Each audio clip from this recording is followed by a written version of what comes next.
afternoon. My name is Joseph Lloyd and I source cars for people on a professional basis, hence the name of my channel, Lloyd Consulting. 4 years ago, I was asked to come up with a series of videos that were filmed inexpensively. We don't use digital cameras, we don't use fluid head tripods, we don't use shotgun microphones, we wear tatty shirts, we just use a phone, but we look at cars that you can buy for a budget up to £1,000 only, and we very much enjoy ourselves. These are cars that might be in cosmetically bad condition. You might see oil leaks, rattly dashboards and cosmetic imperfections, but we go all over the country and we find these very inexpensive cars that you all seem to enjoy watching.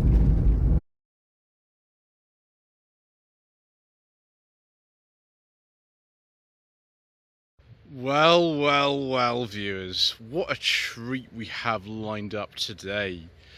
And no, this is not my Volvo S40, because the one that I have is there. This is a rather different one. It's a 2005 S40 2.5 T5. Yes, viewers, even more power. Twin exhausts with the same engine as in a Ford Focus ST. Little boot spoiler. Very tasty, viewers. Let's have a look in the boot first of all. See if it's the same as the one that I've got. Yes. Yes is the answer to that. We've even got the same kind of little compartment here for sort of putting up if you don't want things to roll around the boot. Lift this up. Got the space over spare. About 400 litres or so. The opening's not the biggest, but you can fit quite a lot of stuff in there, as I've found out on my travels with my own car. Strange sort of cantilever effect on these boots, but it's I suppose it works. This has got the same olive coloured interior as my car as well. It's not a beige leather one, it's a sort of olive leather one.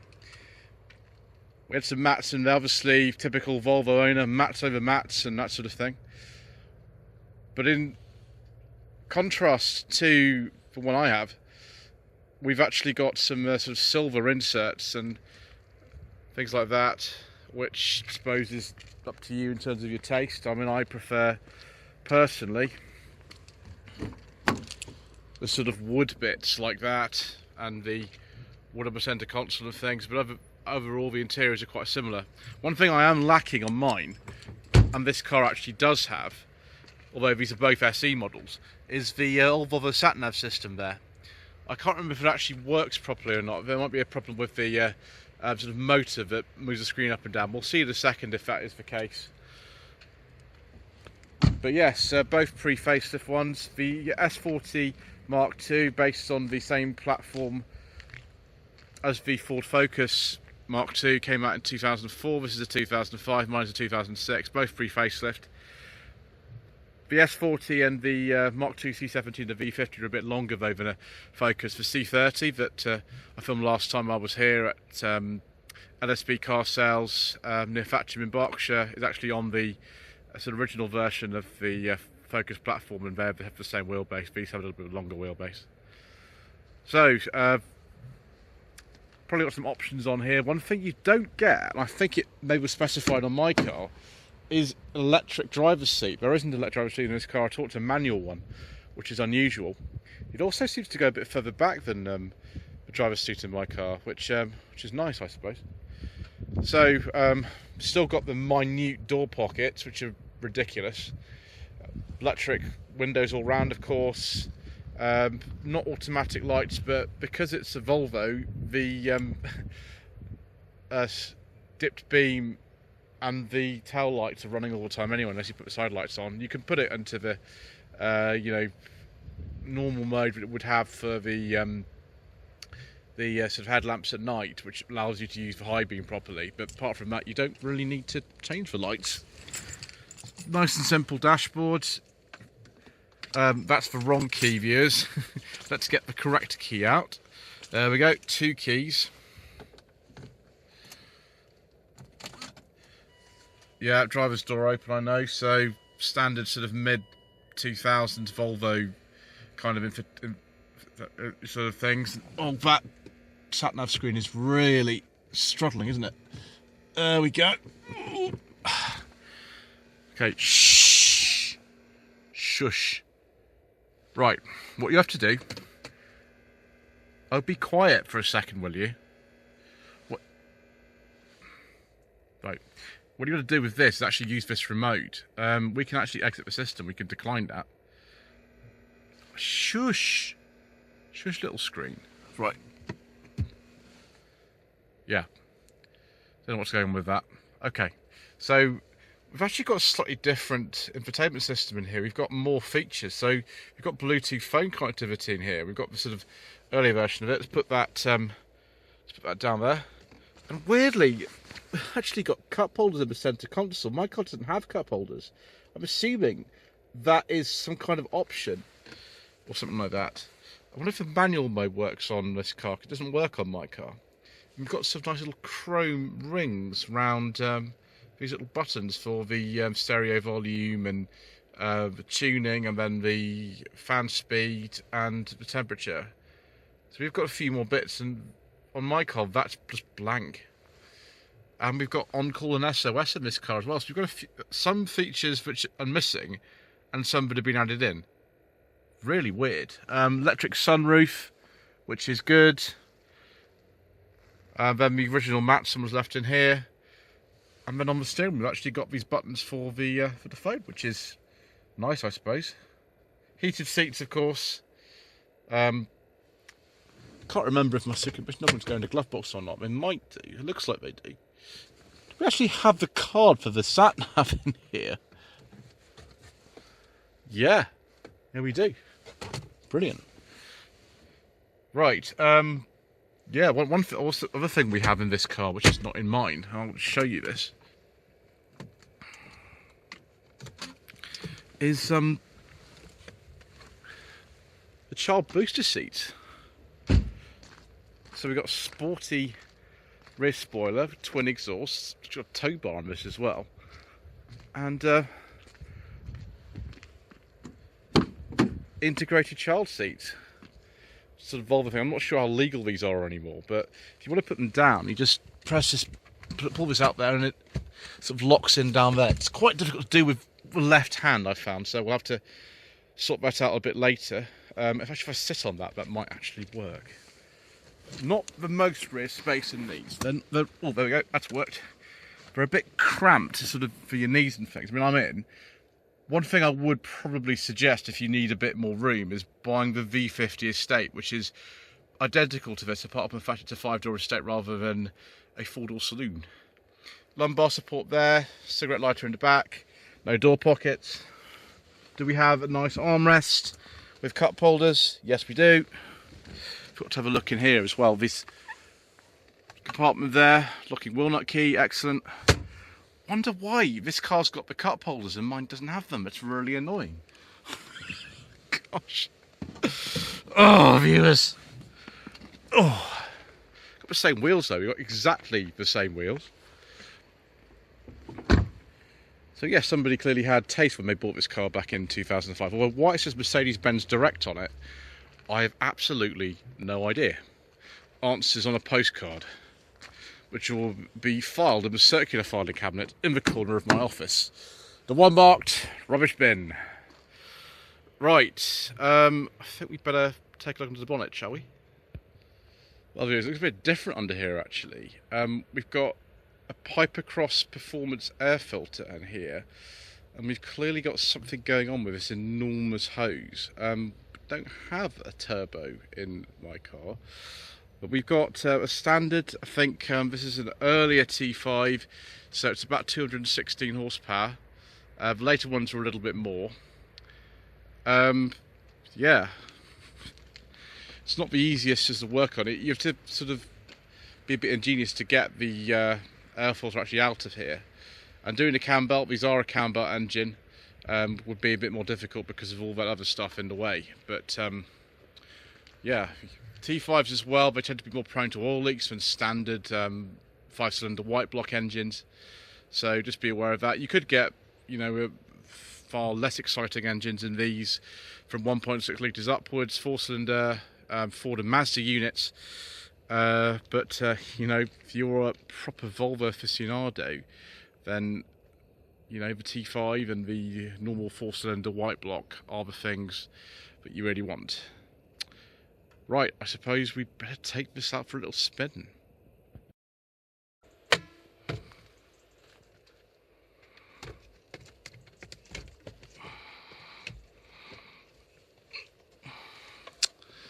It's not going well, viewers. Oh. Try this.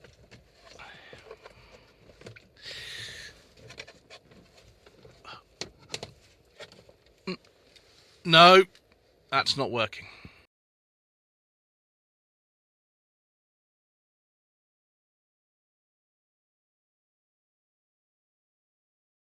So we've had Mark II S40 on no budget reviews before, of course, years, because I own one. So unsurprisingly, feels similar to drive to mine. It'd be sort of lower speeds, same automatic gearbox. Let's try the manual mode, see if that works. Yes, it does. Fantastic. Right, so got up a gear, down a gear. There we go, down a gear. It's not true kind of auto because it won't go into fifth for some reason. Weird. Let's try drive again. It's got a lot more power than mine. It's about 216 horsepower. This one, the later ones were 224, I think. Same as a Ford Focus ST, but it doesn't actually feel that much faster really than mine. I don't know why. Maybe I'm not sort of pushing on hard enough. So clearly I don't need the T5 model. 0 to 60 in this automatic model is about 7 seconds. 0 to 60 in the manual, which you could also get, is about 6.6 seconds. Still some of the same kind of issues in terms of the driving experience that mine does, and that is to do with the steering. The steering in these cars is really, really light. It's not the same as like a Mazda 3 or a Ford Focus Mark II in that respect. For whatever reason, Volvo's decided when they developed this longer version of Ford Focus Mark II platform that they were going to sort of engineer out some of the steering feel, which is utterly ridiculous. But you know, there we go.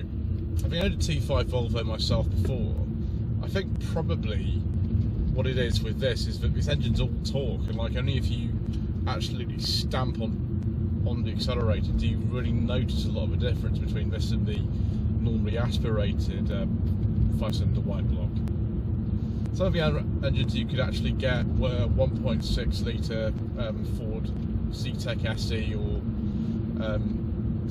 Sigma or Duratec engine, all those names we use, with 99 horsepower. Probably be fine for quite a few people. Then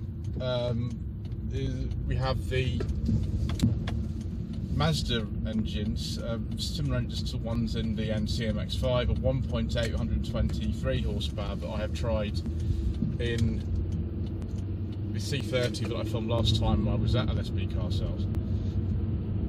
Then a 2 litre with 145 horsepower, which it should be absolutely fine for most people.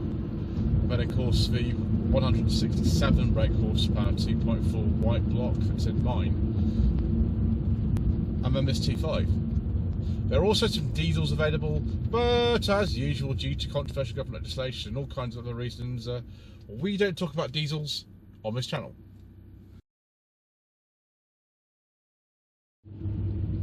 So right, there's no one in front of me now. Let's put our foot down. Oh my gosh.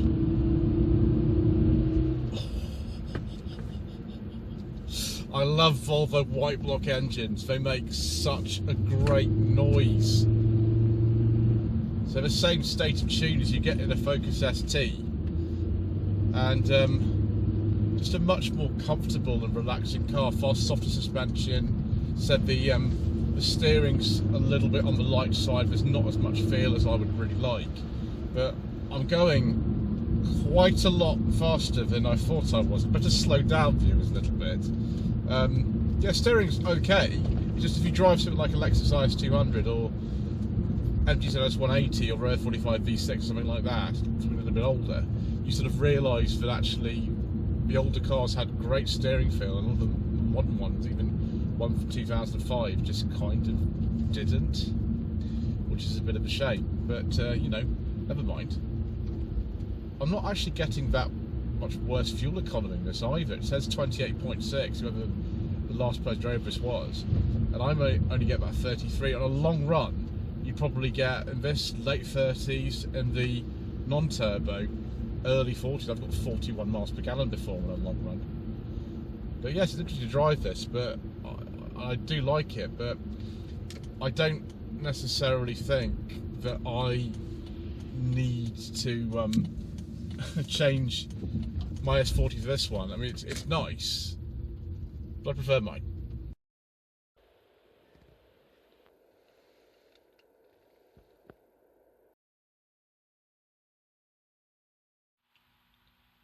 So viewers, the Volvo S40 T5. I'm not sure you can actually get these for under £1,000. This one's currently on sale for about £3,000, but certainly like a 1.6 or something we don't talk about, you can sometimes get those for under £1,000.